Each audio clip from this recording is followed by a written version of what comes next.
नदिया किनारे कान्हा गैया चरावई हो।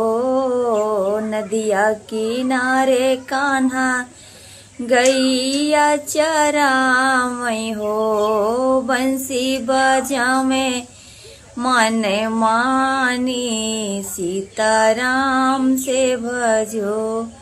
हाजी बंसी बजावे मनो मानी सीताराम से भजो। बंसी की ध्वनि सुनी राधा कुलानी हो। चल सखी जल भर लाई सीताराम से भजो। हाजी चला सखी जल भर लाई सीताराम।